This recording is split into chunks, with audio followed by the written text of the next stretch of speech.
Hello everybody, welcome back to the channel. We are the mighty Guru Yogurt. Oh yes we are. Look at this for a stunning location.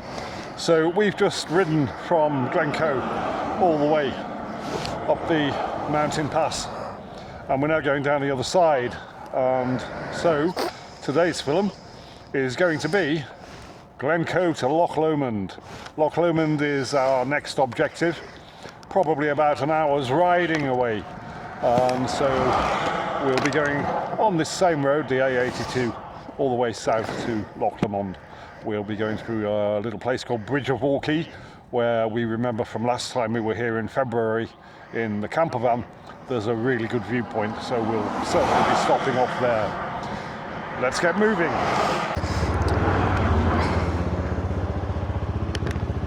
When you're ready, Murgatroyd.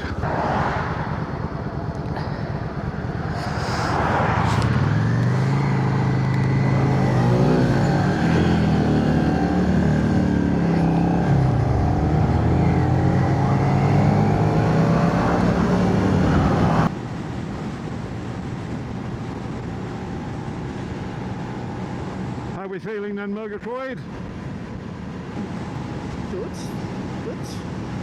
Good. Excellent. This is high praise indeed from the Murgatroyd.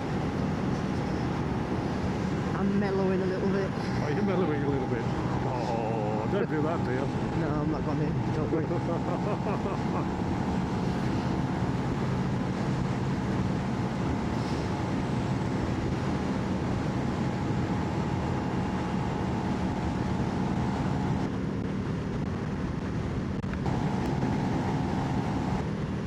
You were looking at how you would go about doing your full license a couple of days ago, Murgatroyd. Did you look into how much a course would cost you? Around about £700, £800, I think. Yeah? Oh, that's a lot of money, isn't it?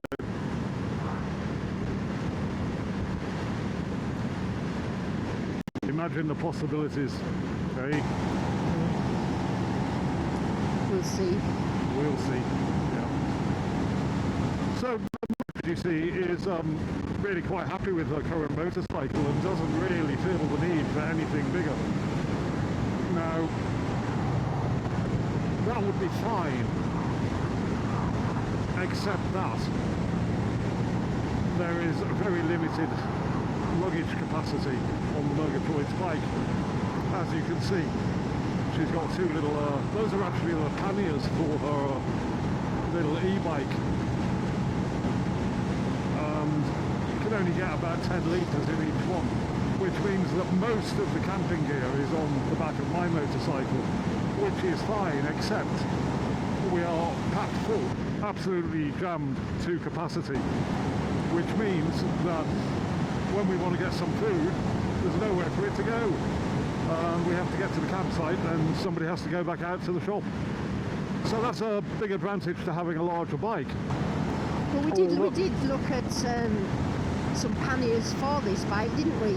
We did, yes. The other night. Yep, and they are actually made by a company called Shad, who are very well known for making motorcycle luggage, do models specific to the BM125.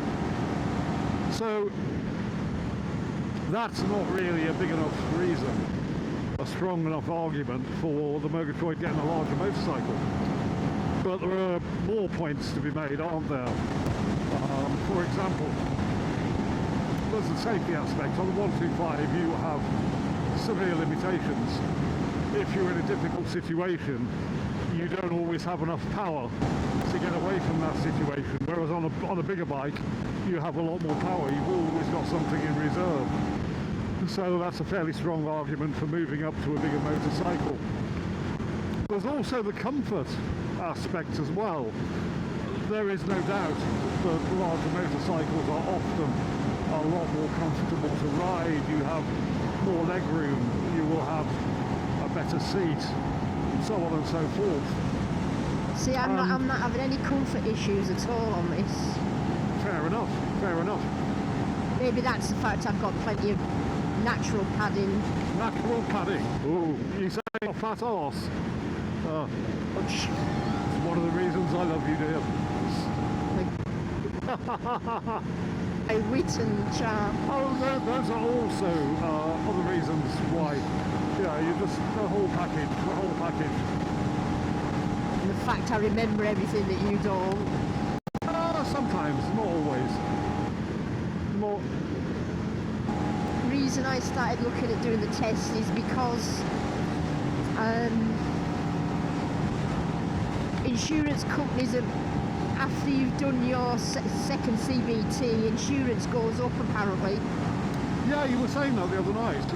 Because they assume that you're not a good enough rider to pass your test and you've had to redo the CBT.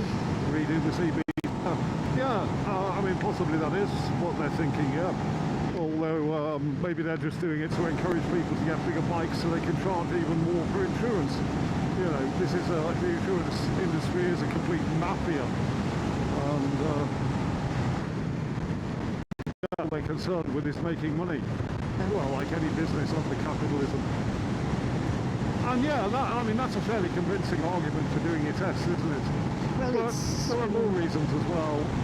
The range of the motorcycle is going to be greater. We can travel further distances with a bigger bike. They're also easier to ride because the crankshaft is so much bigger. The centrifugal force that's generated by it helps enormously to balance the bike. Whereas on a 125, you've got to do the work in keeping the bike balanced. Bigger bikes tend to be balancing themselves. So that makes them easier to ride. Now, I would say that you would have a far more enjoyable motorcycling experience on a larger capacity bike. See, I think the fact that I have to work hard to balance the bike is what is keeping me alert. If I had a bike that was doing all that work for me, I might get a little bit lazy and distracted by other things. Are you suggesting that I'm lazy and distracted because I ride a larger motorcycle? Well, I just know what I'm like. You know what you're like. Well, I mean, here's what I would say to counter that argument. I would say, well, okay, yeah, but you need to pay less attention to balancing the bike. You can then spend that attention on other things like being even safer on the motorcycle than you are now, you know. Yeah, I'm not convinced by that argument at all. What the f*** is wrong with these people? Pulling in about 15 feet in front of a motorcycle, it's outrageous. Kill them all!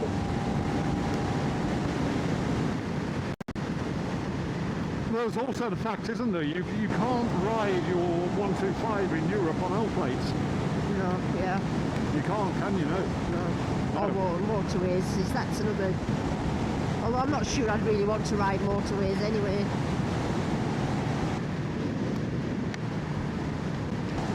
Well, they're a useful way of getting places quickly if you need to. But no, I agree, they're best avoided. Plates in abroad, to be honest,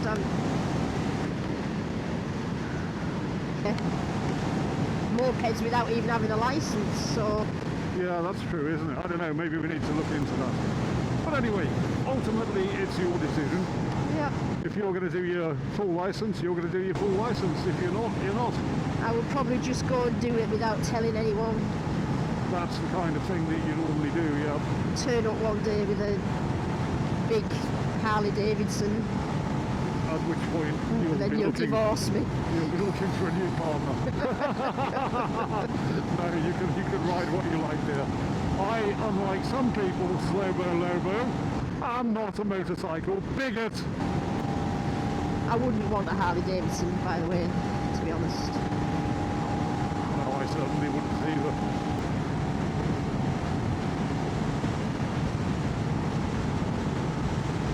I've nothing in particular against Harley Davidsons. I just think they're a little bit overpriced. Well, not a little bit, massively overpriced for what they are.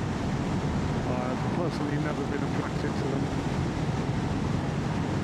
But if you are, hey, you don't choose what you like.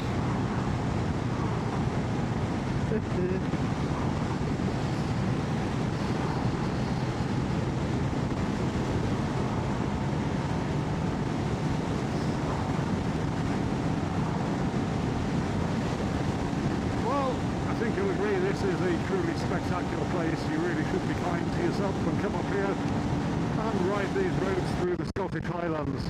Absolutely phenomenal. Well, do you know what, Murgatroyd? What? I think we're going to have to go now. Why is that? Well, because if we don't go, we can't come back, can we? That's true. It is true. Thanks for watching, people. Hope you've enjoyed this little film. If you have, go and watch some more of our little films.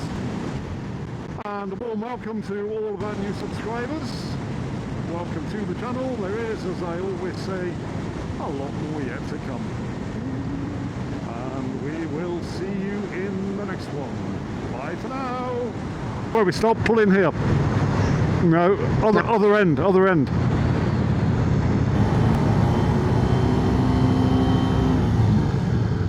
This is where we stopped before. I don't know if we're still recording actually.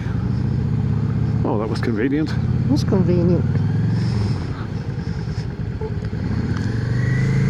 So I have a problem. Yeah, I know. What's your problem, Murgatroyd? When I'm braking and going down in gear, for some reason as I'm braking, I'm still accelerating and I can't stop it. Right. Okay. Well, you just need to Stop release accelerating. release the throttle. Just let the throttle go. Hang on. Okay, we'll have a look at that in a minute. So you can show me how you're doing it, and then I'll tell you if you're doing something wrong. Just let me see if I'm still filming here. We are still filming. That's good, because I can use that bit. I've got a problem. Yes, dear. I'm here.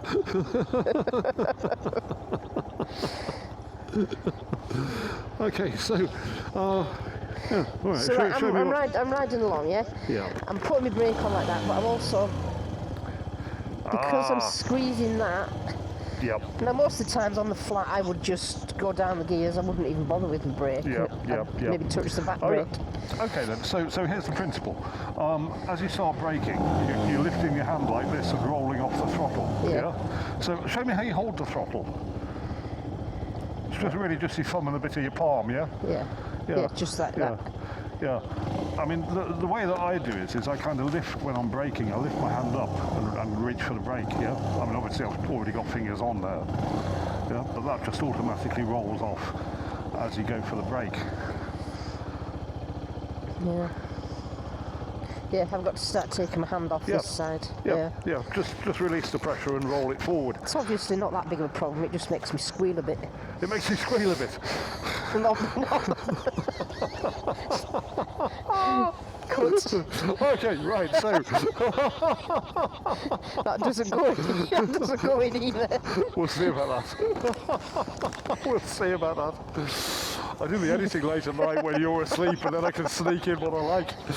Anyway, this is the view over the Bridge of Orchy. Bridge of Orchy, you can't quite see here, but it's a little village on the other side of the forest down there, beyond the lake. But yeah, beautiful place. And there's still a bit of snow on the tops up there, look as well. Yeah, fantastic. I think we'll have a little bit of a leg stretch here now, and walk around a bit, and then get moving. Is that okay with you, Mergs? Yep. Yep.